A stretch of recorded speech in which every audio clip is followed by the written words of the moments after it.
Thank you, Taryn. Good afternoon, everybody. It's been a couple of weeks since we've seen you last. We hope everyone is well and busy and staying out in front of things. AICC is doing what we can do to help you stay out in front of things. We've got 3 webinars coming up. Check the AICC calendar at the website. There's 3 of them coming up between the beginning of next week and the 2nd of June. We go to the COVID Daily Update by 10 o'clock every day with new information that can be of value to you. Lately, that information has been morphing into, I'd say, more political type stuff in terms of content as states are opening up. Legislatures are coming back and they're starting to get involved. I think the governors of Michigan and Wisconsin could well attest to that right now. And certain things are going to be coming out of those legislative sessions since they've been kind of on the sidelines for a while versus executive orders. And we will be monitoring those for you and putting that information up on the daily update page at aiccbox.org. But again, as a means to bring the latest and the newest and the best information we can, we have a good friend of AICC joining us today, Gene Marks. Many of you know him because he has been a featured speaker at AICC national meetings as well as AICC regional summits. And for those of you that don't know him, Gene is a former daily columnist for the New York Times and the Washington Post. He still writes a weekly column on business, public policy, and technology for The Guardian, The Washington Times, The Hill, The Philadelphia Inquirer, Forbes, and a few others. Gene's columns reach hundreds of thousands of readers each week, and he has an online following of more than 600,000 people on various social media outlets. He's written 6 books on business management, specifically geared to small and medium-sized companies, which is why we like for him to speak to our membership. He regularly appears on Fox News, Fox Business, MSNBC, and CNBC. He told me a little earlier he'll be actually on Fox tomorrow at around noon, so if you want to catch him there, feel free. But ladies and gentlemen, without further ado, Gene Marks. Thank you very much, Michael, and thanks everybody else for having me on. I'm going to share my screen in just a minute, but I just wanted to say thanks. It's good to see all your faces. As Michael had mentioned before, as I go through this presentation, which I'll yak away for about 30 minutes or so, by all means, bring on your questions. So we're going to dig into some specifics about some funding things, but then also some other trends that are going on. And we're open and ready to answer any questions that you have, and I'll be happy to do that. And I'll also be sharing with you my email address as well. So as I go through some of the examples and some of the stuff that I want to talk about with you today, I just want you to be aware that if you don't want to ask a question on this, on this thing, by all means, email me directly, and I'll be more than happy to help you out and answer questions specifically to your business. So having said that, I am going to share my whole screen here. Give me just 1 second here, and I'm going to get myself up and running, and hopefully everybody can see my opening screen. So if that is the case, so yeah, I go across the country and I talk a lot about trends and things that are affecting businesses, small businesses and medium-sized businesses. My company has about 600 active clients. I talk a lot about, my whole thing was always about how business owners, the smartest ones that I meet, are always thinking ahead. They're always planning on what's going to happen. They're always thinking about certain events that can, impact their businesses and sort of preparing for that in advance. And that sounds like a great story to tell until this happens, because no one obviously could guess what was going to happen with the coronavirus pandemic, and it took a lot of business owners by surprise, it's pretty, which has been something. But I just wrote today for The Guardian a piece that'll be coming out on Sunday about business owners. Apparently there was a report that just came out, a study from researchers at Harvard, University of Illinois, and I believe MIT, and they are projecting that 100,000 small businesses are going to close because of the coronavirus pandemic. And so first of all, when I hear 100,000 are going to close, at first you think like, wow, that's good. They're going to permanently shut down. You think to yourself, wow, that's awful. And that sounds like a lot. And it is a lot. But then again, when you consider that there are 30 million small businesses in the country and about 6 million small businesses that are employer firms, actually have employees. Just having, 100,000 closing, it kind of puts things a little bit in perspective. And then what I did is I went back and I dug back into some of the historical data from the SBA. And it turns out that, the coronavirus started in March. We're now in May. They were saying over this 2-month period, because it's just been 2 months, 100,000 are going to permanently shut because of that. And then I look back at the data, and it turns out that about 88,000 businesses would have closed in a similar 2-month period anyway, which makes you think like, wow, I mean, so is this 100,000 extra? Is it 100,000 that's part of, is it just an incremental amount? And the answer isn't clear. But the bottom line is that a lot of businesses are going to shut. There are going to be a lot of companies that aren't going to make it. But you know what? The vast, vast number of businesses are going to make it. And for the people that are in the packaging industry, like yourselves, this is an industry. I have a few clients that are in there in this industry. One actually up in near Trenton, a company called Griff Paper and Film, and they do a bunch of packaging, and they're an essential business. And I think a lot of you are also have found yourself to be essential businesses and continue to be operating as well, which is a really good thing. So it is, the end of the world is not nigh.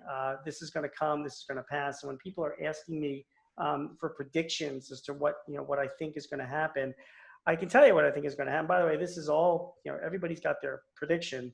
But, by the end of the summer, and we're here just in the middle of May, there will be more treatments available. There's certainly going to be a lot more people that are going to work and going out and being out and about. We're seeing the relaxations happening there. There certainly will be more cases of coronavirus. But I do feel that the system itself has gotten to a point where we have flattened the curve, and the healthcare systems around the country can handle additional cases. And I think people are going to become a little bit more comfortable doing what they got to do and getting back to normal life and normal business. And I think that's going to happen before the school year starts. I also think that what we'll see is that a lot of businesses, when they see themselves out and about doing their thing, the numbers themselves, we've only got 2 months of data, really. You can't really count the data from China because a lot of people question that. So we're talking about 2 months of data from the US. By the time we hit the end of the summer and we have a lot more data, I think we're going to find that the pandemic itself, as bad as it is, did not, the people that died because of this pandemic were, as we're seeing already, fall into certain risk categories: older people, and people that are in nursing homes, and people that are, had significant pre-existing conditions. And I do believe that over the next few months, between now and September, we're going to see that realization become more of a reality among businesses and and individuals. And I think that's going to help with consumers getting back to operating normal life. Will we be wearing masks and practicing social distancing and all of that? Yeah, I think we'll be doing a lot of that over the next 6 months, 9 months, even a year. But I do think that a lot of normalcy is going to return. And I know that Taryn put up a poll question about when people are going to be traveling and what we think, and a lot more cautious companies are already canceling conferences for the fall. But I do believe that there is going to be, traveling is going to be picking up. And I think that we're going to be seeing, again, that return of normalcy. But that's in the future. Let's talk about now. What I wanted to talk about here is just a few strategies that some of my clients, the smartest business people that I'm meeting, things that people are doing right now to navigate their way through the current days. So I'm not even talking 2 years from now right now. I'm actually talking about this summer. I'm talking about, we're in May right now. Because the whole goal here is to manage your business to the point where you can emerge as the economy starts to emerge and grow again, and you can get back to that normalcy. But you've got to navigate your way through that. You don't want to be one of those 100,000 people that obviously are shutting their doors all away. So it's all about cash. And it's all about having cash in the bank and doing that. And some people have more cash than others. Some of the better managed businesses have been able to put away more cash than others.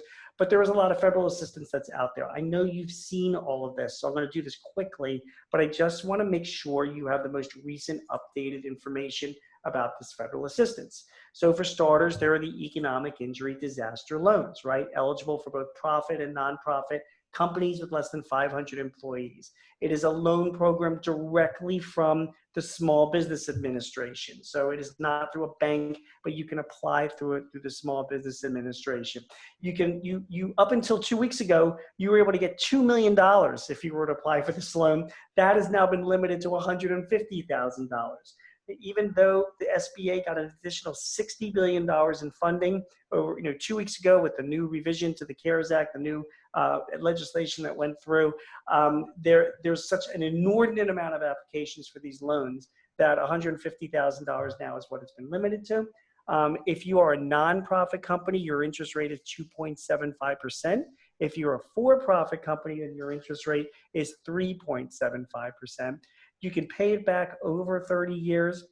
You can get an advance of $10,000 made within days of filing. I'll talk about that in a minute. And it wouldn't be payable if the loan does not get approved.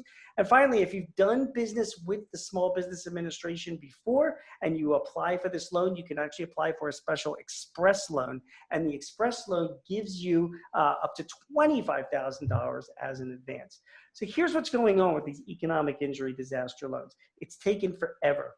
People that I know that have applied, this was a program that had been in effect for more than 2 decades. It is a program that was established to help small businesses that were in time of need in flooded areas and disaster areas. And unfortunately, they did not get, I thought for sure that it would be something that could be amped up to help with people with the coronavirus effect. And unfortunately, they've just been inundated. So if you've applied for an economic injury disaster loan and you haven't heard anything from the SBA, you're not alone.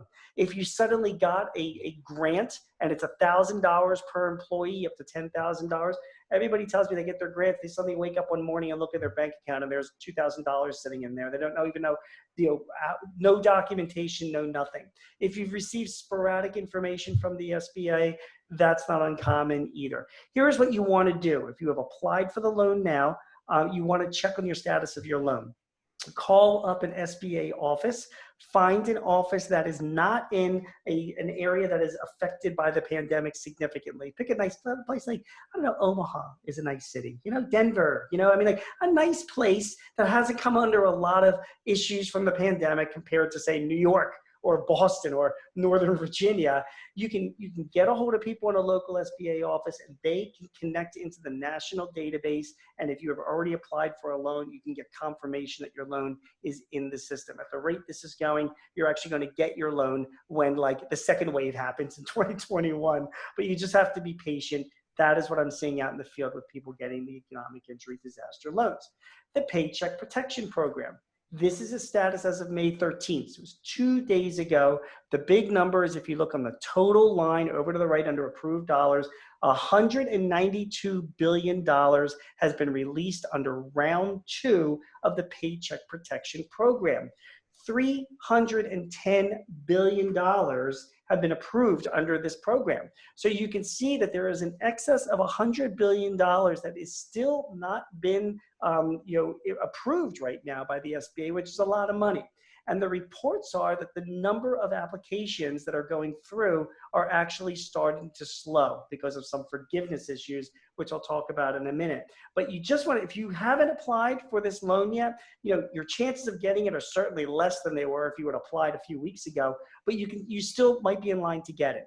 Will there be another round of stimulus, more funds put into this program?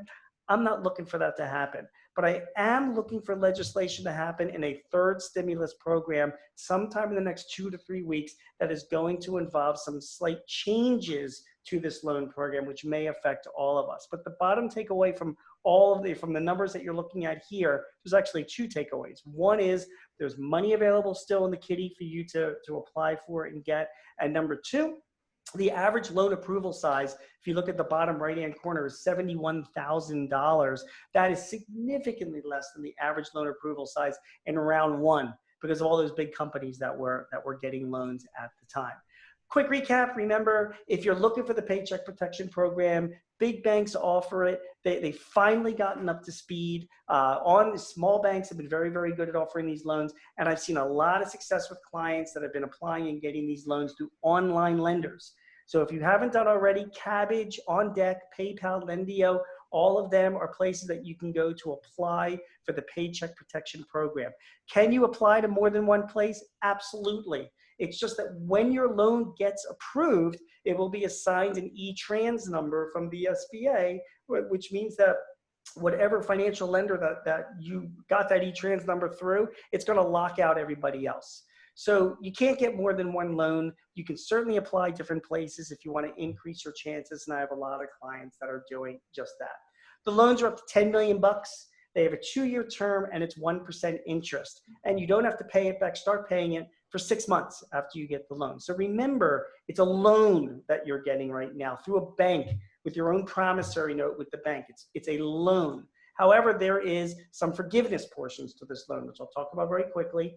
But first, when you're applying for the loan, it's based on a formula. It's 2.5 times your annual payroll or compensation. Your payroll is the last 12 months is what you want to use. It includes salaries, wages, commissions, all of that capped at $100,000 per employee. You can also throw in the cost of vacations, group healthcare, retirement, right? So just specific healthcare premiums that you're paying as well. And if you're a business owner, you're an independent contractor, you can also apply for this as well. You just use the compensation you got last year from your Schedule C. In other words, whatever compensation that you got that was subject to self-employment taxes. State and local payroll taxes are also figured into this calculation to see how much of a loan that you can get. So if you wrap all that compensation up and you look at it over a 12-month period of time, you take an average monthly total and you're like, hey, my average payroll was $100,000 per month. You multiply that times 2.5, you're eligible for a $250,000 loan. That's the calculation for availability. But now here comes the big issue. Oh, by the way, no collateral for the loans, no personal guarantees, no fees, there's no prepayment penalties. So that's what it is. And finally, it can be used in addition to an economic injury loan, but you can't use one to pay for the other. So money that you get for economic injury, you can't use that to pay for your payroll if you want to apply for forgiveness because you're double dipping. So you just got to keep the money separate. And my recommendation is to all of our clients, if you get both loans, you might want to consider opening up separate bank accounts to put the proceeds of both loans in so you can track them that way. So that's what the loan is. That's where it is. The big issue that's coming up now is going to be about forgiveness. The Paycheck Protection Program right now, a lot of people are getting their loans. When you get your loan, an 8-week clock automatically starts. So for the next 8 weeks, you're tracking your expenses through that period of time. And at the end of the 8-week period, you go back to your banker and you're like, I want to apply for forgiveness. The forgiveness will be basically your compensation costs that I just mentioned, as well as a portion of your utilities, your mortgage interest, and your rent. Those costs, your mortgage, utilities, your mortgage interest, your rent, can't be more than 25% of your total forgiveness, but it's a loan. So if you did your calculation right, you might get the entire loan forgiven. If you over calculated your loan when you applied and you have some left over, then it's just going to be a loan that you owe back after 2 years. A lot of people have issues with the 8-week period because some people have been starting up their businesses or they're not. They're in an area where they've been shut down and they can't even have a business, and yet they got the proceeds from the loan and the clock starts ticking. I believe that Congress may change this law, as this ruling, as part of the next stimulus bill that comes along, and there will be a third stimulus bill. So just be aware that you might get some grace period on that, but that's been scaring some business owners from getting these loans because they don't want to, they want to be stuck with the debt at the end of the loan.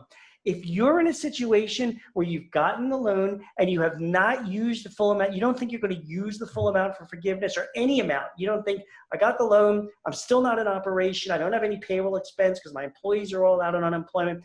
The worst case scenario is you're going to have a loan. And the loan is due in 2 years. It's a 1% interest loan. So it's basically free money. Talk to your financial lender in advance because many of the banks and lenders that I'm talking to are already preparing for this fact and know that there's going to be some refinancing needs of those loans 2 years down the line. And those refinancing might be if you have $1 million outstanding on the loan or 100,000 outstanding on the loan, you refinance it for 7 years or 10 years at some type of a fixed interest rate. So there will be options for you. It should not tank your business if you didn't use all of the loan or get forgiveness on all the expenses. So again, this is what you get forgiveness for. One of the big stipulations is you've got to restore your salaries and your head count. So you take your salaries and your head count at the baseline period, which is when you got the loan. And the government is basically saying, we want to make sure that at the end of the loan period, you still have, you've got those numbers of employees that are still there. You didn't get rid of anybody. You have to use that baseline period so that you can show that. The government is looking at full-time equivalent employees, which is any full-timer that's working more than 30 hours in a week, as well as part-timers. You have to add up all their hours and divide it by 120. That's 4 weeks times 30 hours to get like an equivalent full-time person. So whatever those numbers were at the beginning of the loan, you got to make sure they're the same numbers at the end of the loan. If you don't, if you still got rid of people, if your compensation was up at that levels, you just don't get the full forgiveness. You didn't break any laws. You didn't do anything wrong. You just won't get the full forgiveness, right?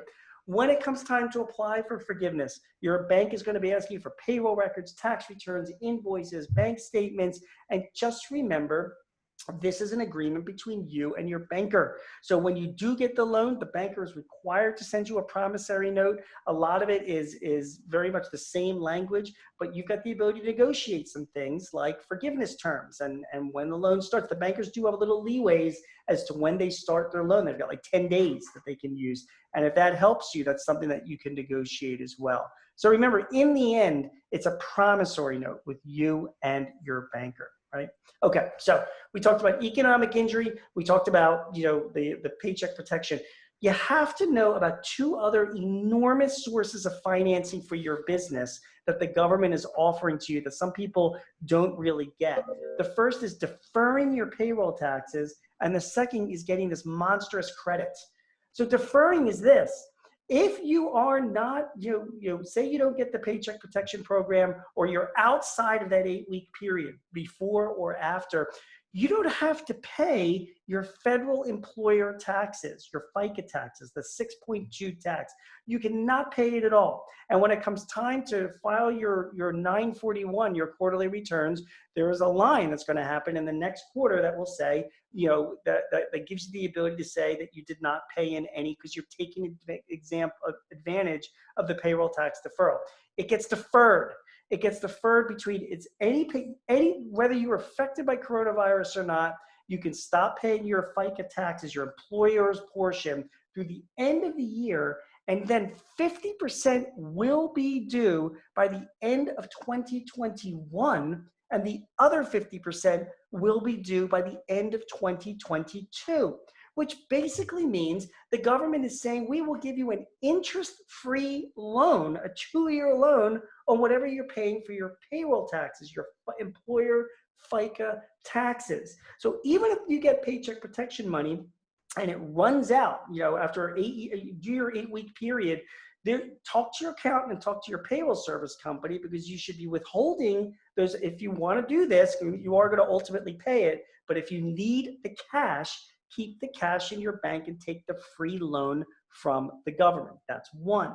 The second is these giant payroll tax credit. It's called the Employee Retention Tax Credit. You can only use it outside of the Paycheck Protection Program. So if you don't participate in the Paycheck Protection, do it. If you do participate in the Paycheck Protection, you can't do it during that 8-week period. It's got to be outside of the period. But here's what this credit is. Whatever you're paying, whatever you've incurred for employer federal FICA taxes, this is between March 20th through the end of the year, you can apply for a credit quarterly. It's 50% of up to $10,000. So it's $5,000 per employee per quarter is a credit. So this is not deferring your taxes. It's a credit against your taxes, which means You don't have to pay them at all. And if the credit is higher than what the federal taxes is that you owe, because of that 50% calculation, the government will give you a check back, and you can start doing this now. Again, you cannot overlap with the Paycheck Protection Program. It is, there's one big thing. You have to prove that you've been impacted by COVID-19. Either your business was suspended, partially suspended, or shut down because of COVID-19, or you suffered a 50% or more decrease in revenues compared to the prior period of last year, compared to this year. Then you're applicable for this credit. Okay, remember, this is different from the tax credit for the qualified leave for employees that get sick or on vacation. So bear in mind, this payroll tax credit is absolutely an enormous thing. You can also apply if you're just an independent contractor or sole proprietor. You might want to consider applying for unemployment. You're eligible from your state, as well as an additional $600 a week. You can't take unemployment if you're also getting paycheck protection money. You have to choose one or the other depending on what makes more sense for you. And the states themselves are very slow in coming up to speed with all these new rules. So you're going to have to be patient. In addition, and by the way, I thank Cindy Huber for really bringing me back to attention of this. There is something called work sharing that everybody here should be well aware of. It is a program that will allow you to reduce the pay of your employees so that you can save money there, and then the state will make up for it by paying them unemployment insurance. So the example that I give is, say you've got a payroll of $100,000 for a certain number of employees. You can, when you work out with your state, you can reduce your payroll, say by 20%, and then the state will give them their applicable prorated share of unemployment that they would get as if they're unemployed. Plus, and this is the big part, the people still get the $600 a week federal benefit as well through the end of July. So if you're an employee, you're getting less money from you, the employer, but you're getting some money from the state, and you're getting the federal unemployment check. If you're the employer, you're paying 20% less in compensation during this period.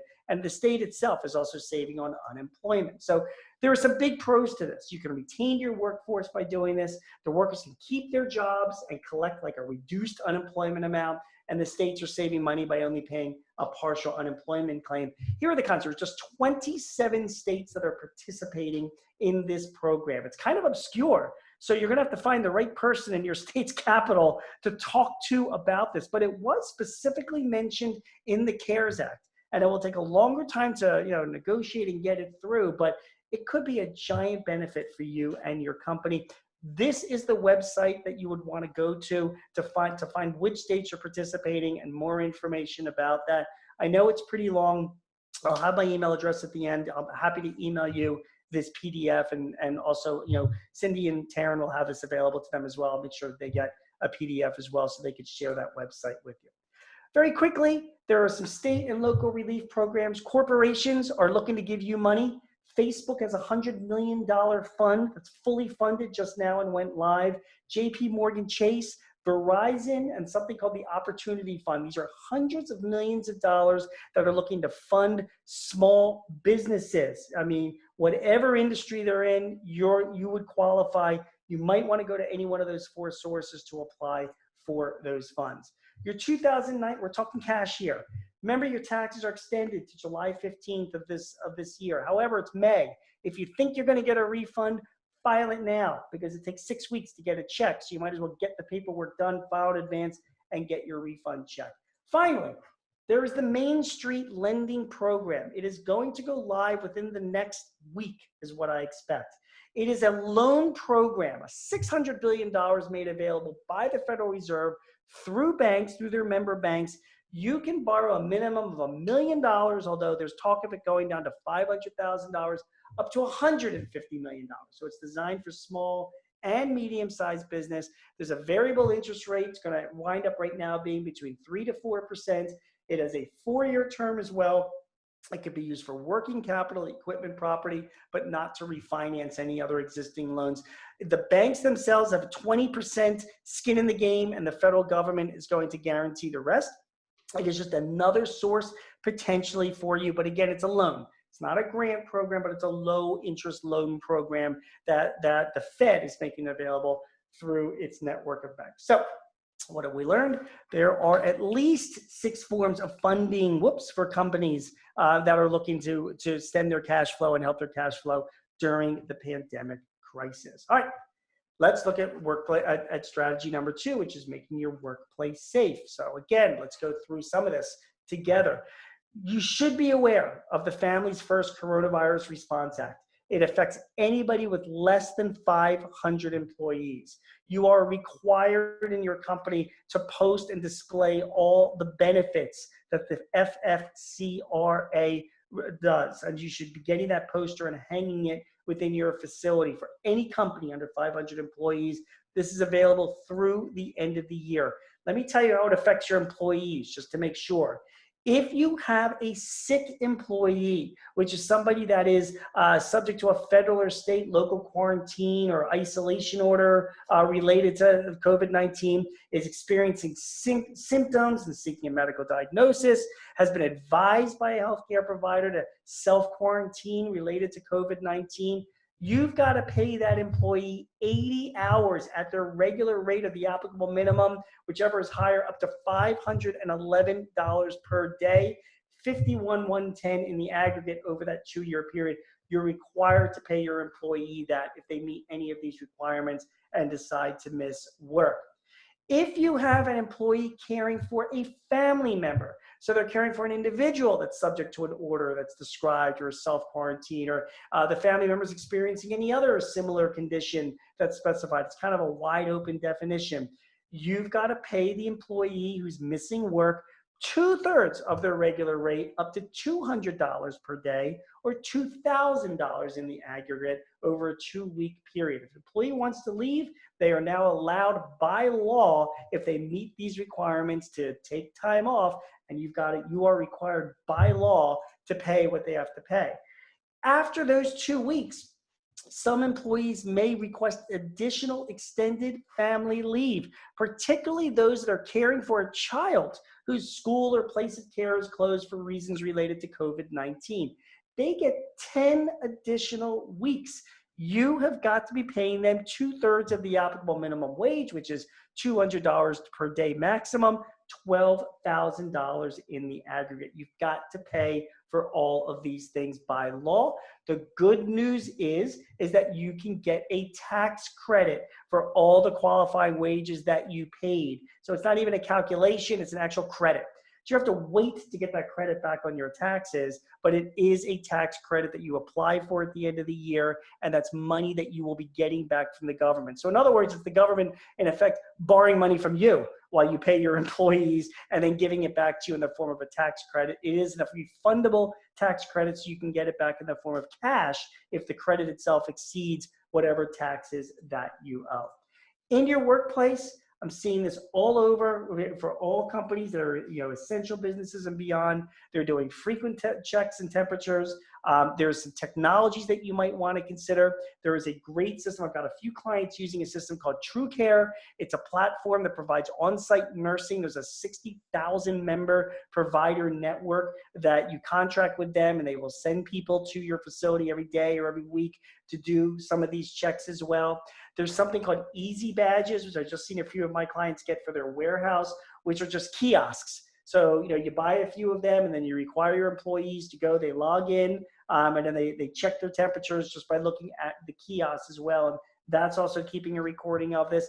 And then also there's something called 986 Labs, which is a more advanced kind of kiosk that not only does temperature checks, but other checks of health information, and it screens you by scans. In addition, you should have hand sanitizers everywhere. You should be providing gloves. You should have a cleaning schedule in your office. Of course, social distancing, masks. You shouldn't be really having face-to-face meetings. You should be minimizing time in your break room. These are all things that are being done and recommended by OSHA and the CDC that you've got to get familiar with. And one thing before I even leave this, the big issue that you're looking at right now with workplace health is liability. Because most insurance policies, and you can check with your insurance providers, do not cover if somebody sues you because of some type of an epidemic that is going on. That was all written out after the last SARS epidemic, which leaves you exposed. Because if somebody is working healthily from home and then they go into your office and then a week later they test positive for CV-19, they may come and accuse you of saying your workplace wasn't safe and that's how I got CV-19 and I'm going to sue you for that. It's not just your employee. It could be a customer or a supplier or a delivery person that comes into your place as well. So all of this is a tremendous potential liability that's out there. And I know that Congress, particularly Mitch McConnell, the Senator Majority Leader, is making this like a required thing in any new stimulus bill that will limit the liabilities that companies are going to face. But be aware that it is a big issue that is out there and exposing you in your workplace. Just a few work from home technologies I want to mention before I move on. I want to get to questions as well. But these are some of the popular work from home techs that I'm seeing among my clients and readers and community all over. The collaboration, Microsoft Teams and Slack and Box.net, which is a great place to store information, chats, emails, documents, all across wherever your employees are located. Of course, communication, Zoom, which we're using now, Microsoft Teams, Google Meet, GoToMeeting, all really good, well-respected communication platforms.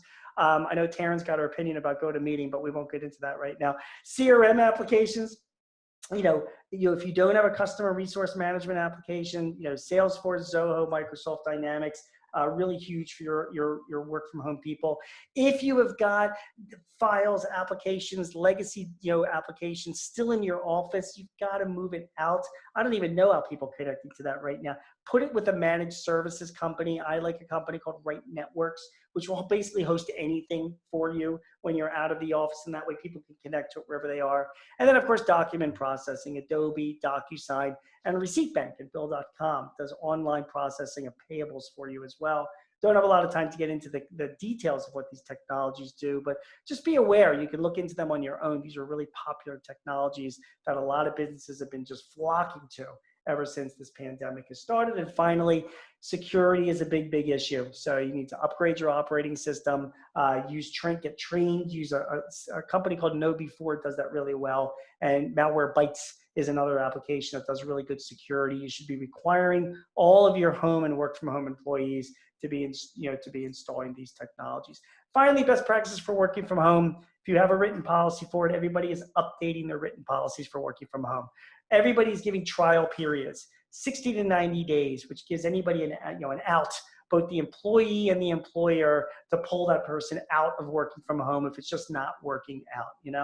Every employer that I'm talking to that's doing this the right way, even if people are working from home, they're thinking ahead and they're saying when we're allowed to come back to our offices, we are going to require employees to be in the office at least for a certain number of days a week, 1 day, 2 days a week, because the face-to-face interaction is super important. Employers are demanding that their employees working from home are as available as they are working in the office. And frankly, once you get all of that written up and all, you should be advertising it as a recruitment tool. I mean, guys, for years, I've been telling my clients, you got to have more employees working from home. The whole millennial generation, which makes up 50% of the labor force, have been asking for all of this stuff. And I have so many people resisting and no, I don't know. Now they're forced to do it. And now I have clients coming to me and saying, gee, why didn't you tell me to do this years ago? This stuff is great. It works really well. And it is a great recruiting tool once it comes time to recruit back employees and new employees, that you've got a solid, great work from home policy and you've got the technologies around it. A couple of 401k benefits I wanted to mention to you just so you know, because of the CARES Act as well. If your employees are needing cash, these are individuals, they can now borrow up to either $100,000 or 100% of their vested account now from their 401k. Before that was limited. They can also, the loans themselves, any payments due under their loans through December 31 can be deferred for a year, and they can now withdraw from their 401k if they want to, up to $100,000 without the 10% penalty. So those are some pretty huge 401k. I don't really like people monkeying with their retirement savings, but if you have an employee that really needs help or whatever, and or just they're struck by CV-19, this is some access to cash you want to make them aware of. So 6 forms of funding available. Successful strategies for reopening include all of the same stuff. Just a few more things, and I'll turn it over to questions. Some new opportunities that I think all of us should be considering, and this is what I'm talking to business owners across the country. We have 16 million people are unemployed, 3 million just more just applied for unemployment benefits. Remember when our biggest issue was finding good people? That was like way back 2 months ago when we had that biggest issue. Well, now guess what? Not so much of an issue. But here's what's going to happen. A lot of companies, a lot of employees that are working at companies are going to be without jobs, even as the economy reopens, because some companies are going to be slow to rebuild. Other ones might not make it back at all. That is an opportunity for you. So if you've got spare cash in hand and you want to make some investments, you can't make a better investment than investing in people. And that manager, that warehouse person, that marketing person, that strategic person that you've been looking for, those people are going to be out there and available for hire, and you might be able to work a good deal with some of those people as well. Now, the whole landscape has changed. Look for good people. Now's the opportunity to do that. Number two, lots of real estate deals I'm seeing as well. So if you are looking to purchase property, purchase a new building, expand your operations into the future, interest rates could not be lower. Financing, this is different from 2009. Financing is fully available by banks. So this is an opportunity to scoop up some real estate. It's also a great opportunity to scoop up some equipment and inventory as well, because there are a lot of businesses that are struggling, and this is what people do at the end of coming out of a recession, or in this case a suppression. There are a lot of companies that need to raise cash. There are some companies that won't be around anymore. This creates a great opportunity for you to buy equipment and inventory, and you should be looking closely at doing that. And finally, there's M&A. I mean, when we talk about M&A, M&A means buying and selling businesses. I can't tell you how many clients I've spoken to over the past 2 weeks. I mean, the average age of the U.S. small business owner is about 52 years old, right? So, they're getting a little bit older. I can't tell you how many people I've talked to that are like, this whole thing sucks and I'm done. Like, as soon as we're out of here, I'm out. I want to sell my business. I can't take this anymore. This is a younger person's job. And my prediction is that there are going to be a lot more businesses looking to sell themselves, business owners looking to get out after this whole thing is over, and that creates an opportunity. So if you're looking to acquire new companies, or if you're a young person and you're looking to get into the business itself, there are a lot of people in this industry, I think, that would very much entertain that conversation, not just because it's a good deal, but because they're exhausted and they want to move on. And finally, there is bankruptcy as a cash flow strategy. Just by coincidence, a new bankruptcy law for small businesses went into effect in February. It makes filing for Chapter 11 a lot easier and a lot less expensive. It is you don't have the committees required. You don't need all the hoops to go through for approvals. Your personal assets, like your house, you're not subject to, can't be claimed in any kind of bankruptcy thing. Gives you more time to come up with a plan as well. And if you can get over the ego hurt of declaring bankruptcy, and obviously you're going to have to rebuild your credit rating over the next few years. Having said that, I have a fair number of companies that are seriously considering bankruptcy, and we are going to be seeing a tidal wave of bankruptcy filings over the next few months. Many of them will be for companies that are just out, but quite a few of them are going to be companies using it as a strategy, because then they can stave off their creditors, take a deep breath, and then tread water through the rest of this coronavirus nonsense, so you can get back to business and emerge from bankruptcy stronger than ever and ready to build their company. So it is a strategy, and it's easier for you to do if you are a small business, less than 500 employees. So it's another opportunity to consider. So the lessons that we've learned. Number one, whoever has the most cash wins. I've been talking about that my entire life. I have clients that just manage their businesses prudently, manage their lives prudently, don't overspend, don't take too many risks. They keep 4 to 6 months of cash on hand. Those 100,000 businesses I told you they're going out of business based on that Harvard study, the study found that their average cash on hand was 1 month, which answers a lot of questions for me, because you think, like, we've had this big shutdown and then 2 months go by and all these companies just going out of business, and you're like, wow, that's all it took was just 2 months. I mean, it's like all these companies are as badly run as the airlines are, I mean, just suddenly they need cash, it's like this very low margin. you need cash. And the lesson you should be taking away with this is there will be some other unprecedented recession sometime again in the next 5 to 10 years. And the companies that have cash in the bank will navigate their way through that. Number two, you need to diversify your supply chain. I know the Trump administration is putting together right now certain rulings against Chinese public companies. There is a huge political tidal wave of anti-China sentiment. There is a lot of feeling that a lot of this stuff should be done here in the US now. And maybe some of you guys have been affected by this as well. The lesson that you take away is I can't just rely on one overseas supplier. I need to have alternatives. I need to be able to buy domestically, but then besides China, how about India? You know, how about other Asian countries? How other places that where the cost of manufacturing is still lower, but again, you have diversification because a lot of companies got burned because of this.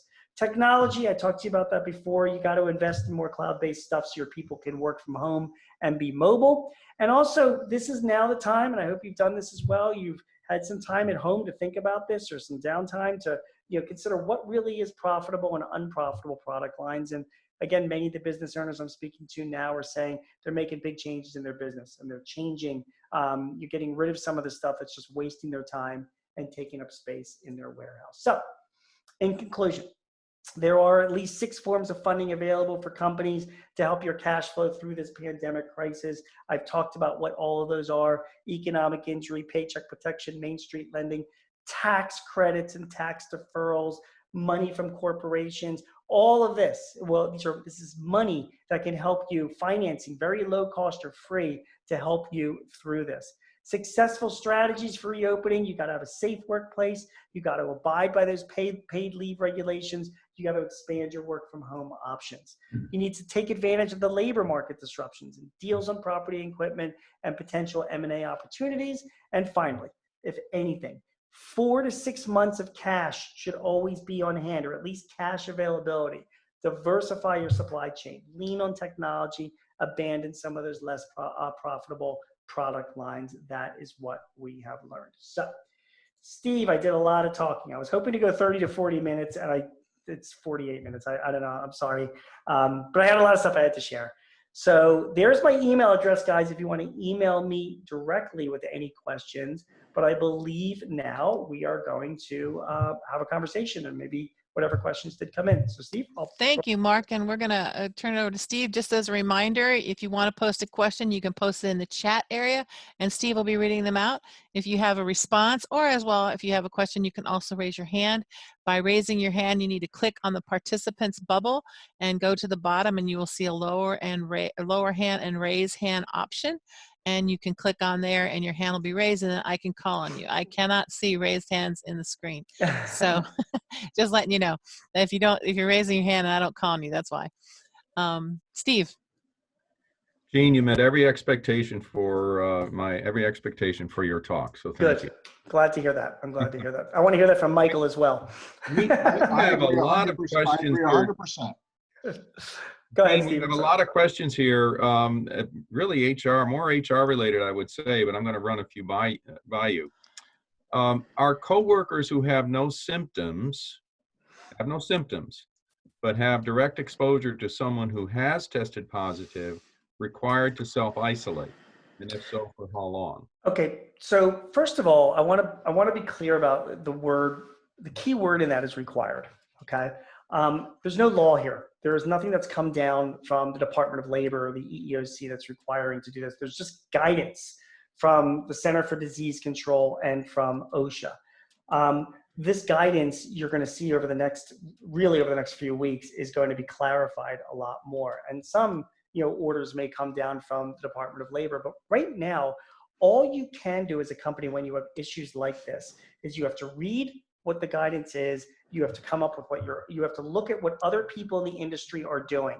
So I would suggest, and just a suggestion for future, if you haven't already done this, future webinars, is having just a roundtable of just discussion how to handle these kinds of things, because you want to be consistent with your industry, and then you want to write up what your policy is.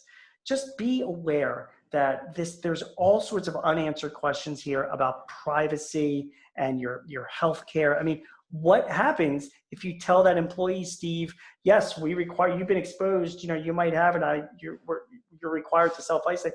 What if the employee says, no, I'm not going to do that? And that's none of your business if I've been exposed or not exposed or whatever. Now, I know most people want to work in a safe workplace. So most people would agree. But I think we all know as business owners that there's always like that one or two people that are going to be like a pain in the neck, and it's those people that you have to come up with a written policy for. But you've got to be really careful to dance your way around some of these privacy and HIPAA issues.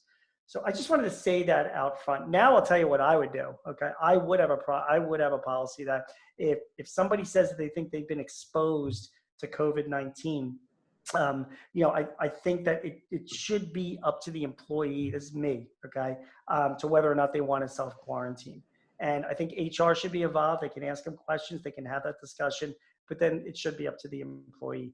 I also do feel that if an employee wants to proactively self-quarantine, because they don't might not fall under the Families First, Act, you may not be required to pay them when they're gone, but you probably should. And have them work from home or find something else for them to do. So that's right now initially is how you're going to handle some of those issues. I've got another one related to that. Thank you, Gene. Does an employee have to bring in a doctor notice that he has tested positive for COVID-19, or is that against HIPAA? Similar. Gets back to the same issue. Doctor notes are not required. It is just from the actual law itself says that the employee does not have to provide the documentation. It's just based on the employee's representation. So you'll lose that battle if you're going to require a doctor's note. Okay. So here's one on PPP. Is there a spreadsheet from Treasury to help us monitor the progress toward forgiveness? So that's a really good question too. So the answer is, believe it or not, yes. It's not a spreadsheet, but if you go to the Treasury Department's website, which is excellent, by the way, they have a whole section on resources about the PPP. And by the way, I'm giving you advice and it's good, but the ultimate Bible is on the Treasury Department's website. They're the ones that issue the rules. So if you really have a question you want to get answered, go there first.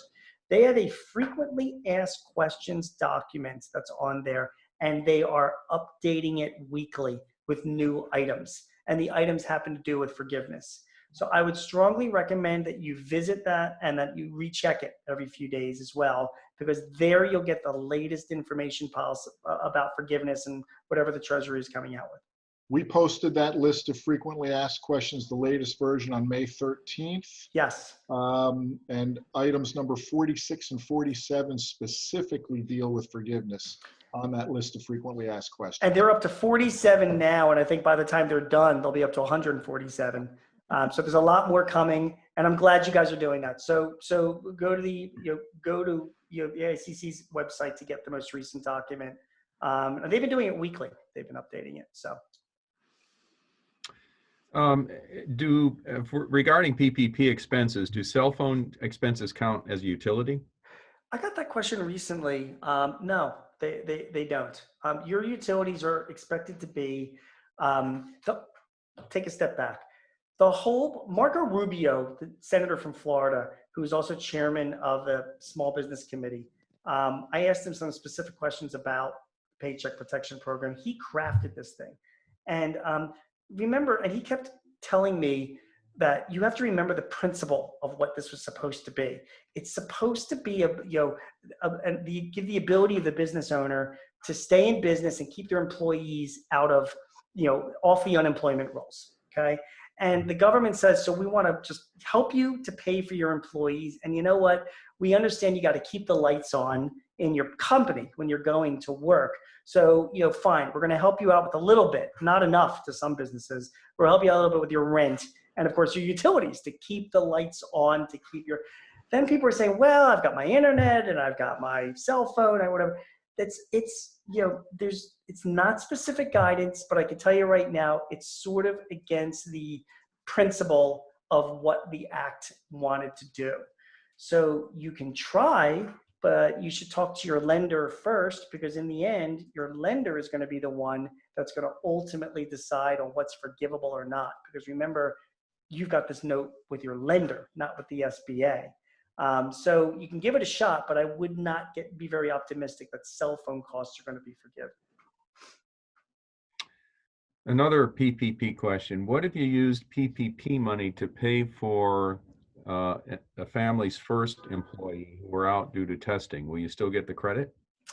You know, it wasn't before allowed, and now, and Michael had mentioned the frequently asked questions. One of the questions that responded to that was specifically said that you can now use that if you are going to be using it, but you cannot double dip. So in other words, if you're going to use that money to pay for the employee that's off, you can't then go back and get the credit, the tax credit later from the government, because that's double dipping. So you have to choose how you want to, you know, what you want to use that money for. Because again, in the end, the tax credit is to reimburse you for that cost. It's try to help you, the employer. If you're already getting reimbursed for that cost because you got it forgiven under the PPP loan, you can't then go back at, at the end of the year and say, hey, by the way, I also give you a tax credit for that as well. The government does not want you to make a profit on all this stuff. They're trying to keep you in business while this whole pandemic thing is going on. So just keep that in your mind when you're thinking about those kinds of questions. Here's another question about if an employee tests positive. Are companies notifying all employees of a positive test in the office, or only notifying the specific employees that had close contact? Is there any black and white legal rule regarding this? There is no legal rule, so all I can tell you is what some of my clients are doing. I had one client, they're a manufacturer outside of Philadelphia. They had about 100 employees. They've been working as an essential business, and one of their employees tested positive. They communicated that to the entire company, and they kept, obviously told him to stay at home. A week later, their general manager tested positive. And this guy pretty much deals with all the employees at any given time, and he tested positive. And what they did is they not only communicated to the employees, but they shut the business down for 2 weeks. They felt that was the most prudent thing to do.